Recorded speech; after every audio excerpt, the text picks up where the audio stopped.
Chapter 36, we're researching to help Lane so she's not a vampire forever, or enthralled, or controlled, or dead, or a feeder. And the only ones that are powerful enough to break blood magic are witches of the Balcadier clan. So Ren and Fisher are gonna go and they're gonna try to find a badass witch that is strong enough to break this curse. Carrion offers to come, to which Fisher says, no, you're just gonna try to fuck a witch. Lorith comes to his defense and Carrion's like, nah, he's right, I would, just to say that I'd done it. I didn't take him seriously the first time, but he's growing on me. Forgot to mention that Danya went with them, and once they finally find a witch that is strong enough and willing to do it, Danya says something stupid and offensive, as per usual. I do not like to disparage women, but I hate Danya. She sucks. Like, where is her saving grace? Where is her redemption? So everyone leaves. Danya's sent back to the war camp for a well-deserved timeout, and Fisher's gonna go back to the Balcadier clan to try to straighten things out. Next thing we know, Fisher's back in Kalash with a witch who's about 20 years old,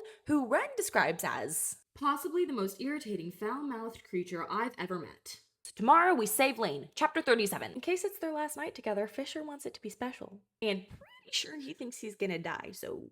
Reminder that the largest tattoo on him means sacrifice. He takes Saris back to the apartment in Ballard that is now covered in candles. And obviously they get it on, and her mating runes come back. Fisher's mating runes appear, and they go all night long like tomorrow they're gonna die. Because they might. So now he has accepted their mating bond, and he professes his love to her. Chapter 38, I'm mad because when Saris wakes up, Fisher's gone and there's just a shadow gate open, waiting for her to walk through. And he left her a note saying to go live her life, to not come after him, and then instructions on how to save Everlane. And he also left his sword Nimarel with her. So he's disappeared and unarmed?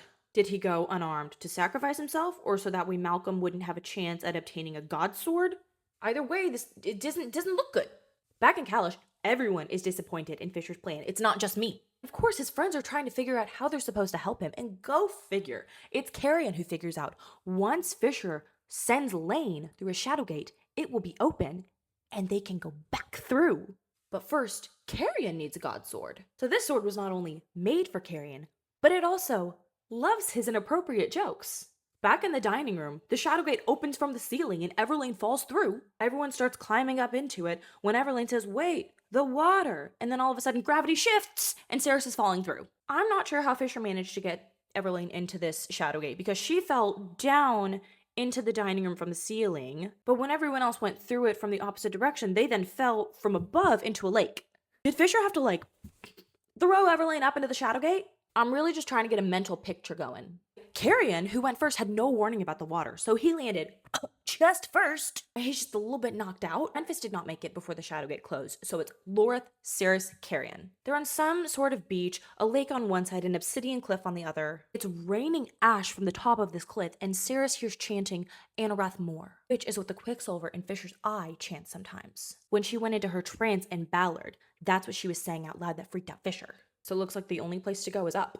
And at the top of this cliff is an amphitheater full of people chanting Amarath Moor, which means release us. Suddenly Heron, Maudra's captain of the guard, is behind Lorth with a dagger to his throat. He's gone mad, I reckon, with Quicksilver completely enveloping his eyes. At the other end of this amphitheater is a dais with multiple figures on it, and Fisher at the bottom of it. It feels like some kind of game or some kind of show. And somehow Heron, who is supposedly 100% human, opens some kind of shadow gate-like thing to get them to the dais. I'll be back tomorrow with chapter 40.